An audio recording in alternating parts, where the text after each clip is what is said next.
ሰላም ጤና ይስጥልን ወደ ሐመራ ቤተሰቦች እንደምን አደራችሁ።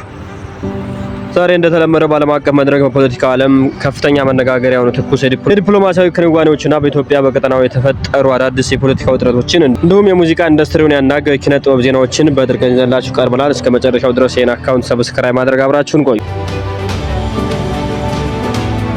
ወደ ቀዳሚ ዜና ስናልፍ አሜሪካው ፕሬዝዳንት ዶናልድ ትራምፕ መግለጫዎችና ተያያዥ ዓለም አቀፍ ዲፕሎማሲያዊ እንቅስቃሴዎችን እንመለከታለን።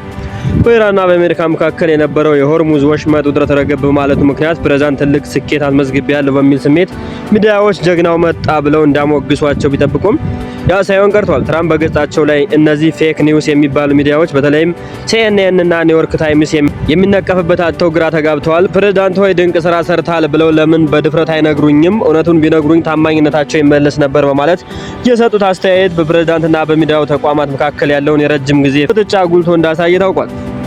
ይህ በእንዲህ እንዳለ CNN ባወጣው ዘገባ መሰረት የአሜሪካና የኢራን ልዑካን በፓኪስታን ተገኝተው ለመነጋገር ተዘጋጅተዋል ብሏል። ይህ ዲፕሎማሲያዊ እንቅስቃሴ በቀጣናው ያለውን ከፍተኛ የጦርነት ስጋት ወደ ድርድር ጠረጴዛ ለመመለስ የተወሰደ ትልቅ እርምጃ እንደሆነ ታውቋል። የትራምፕ ዲፕሎማሲያዊ ጥረት በእስራኤልና በሊባኖስ መካከል ለ10 ቀናት የሚቆይ የተኩስ አቁም ስምምነት ተደርጓል። ይህ አስመልክቶ የፓኪስታን ጠቅላይ ሚኒስትር የዶናልድ ትራምፕ ደፋርና ብልህ የዲፕሎማሲያዊ ጥረቶች በማድነቅ በይፋ መግለጫ ወጥተዋል።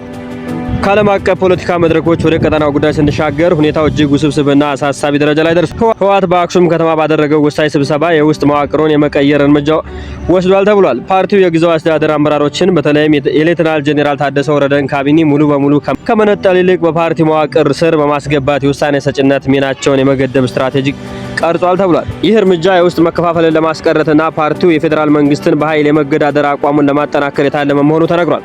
ህወሓት በፌዴራል መንግስትና በኤርትራ እንዲሁም በሌሎች ክልሎች በተለያዩ አካባቢ የሚንቀሳቀሱ ታጣቂ ኃይሎች ጋር ያለው ግንኙነትና የወደፊት የትጥቅ ትግል አቅጣጫ በጥልቀት መገምገሙ ታውቋል።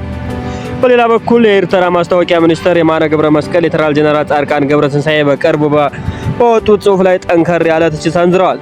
ሚኒስትር ጄኔራሉን የጦርነት አባዜ እንዳለባቸው የአሰብ ወደብን የመያዝ የቆየ ፍላጎት በማስታወስ በቅርብ ጊዜ ንግግራቸው እንደ አደገኛ ጦርነት ቅስቀሳ መውሰዳቸውን በሁለቱ ወገኖች መካከል ያለውን ትልቅ አለመተማመን አጉልቶ አሳይቷል።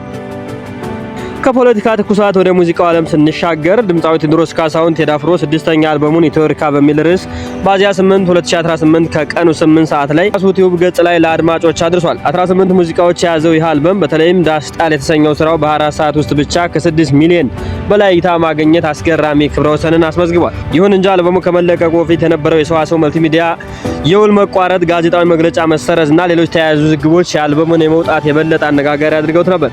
ሰዋሰው መልቲሚዲያ በሰጠው መግለጫ ውሉን ያቋረጠው አሳታሚውና በድምፃዊ መካከል ባለው ውል ውስጥ በተካተተው አዳዲስ ጉዳዮች መሆኑ አብራርቷል። ያም ሆኖ ግን ቴዲ አፍሮ በአድማጮች ዘንድ ያለው ተወዳጅነት በአንዲት ጸጉር እንኳን ያልተነካ መሆኑን ይህ አድማጮች ቁጥር አረጋግጧል ተብሏል።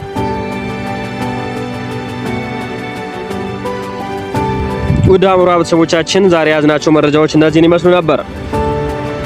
የዛሬው ቀን በፖለቲካና የኪነ ጥበብ ኩነቶች የተሞላ ነበር። ትራምፕ በሚዲያዎች ላይ ያላቸው ቅሬታ፣ በፓኪስታን የሚደረገው አሜሪካና ኢራን ድርድር፣ የህወሓት ስልታዊ አስተዳደር ለውጥና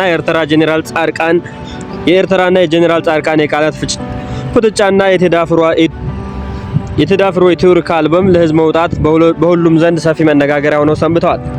ውድ ሐመራ ቤተሰቦቻችን ቀጣይ አዳዲስ መረጃዎችን ወደ እናንተ ስንለቅ ቀድሞ ወደ እናንተ እንዲደርሷችሁ አካውንት ሰብስክራይብ ማድረግ አብራችሁን ሁኑ።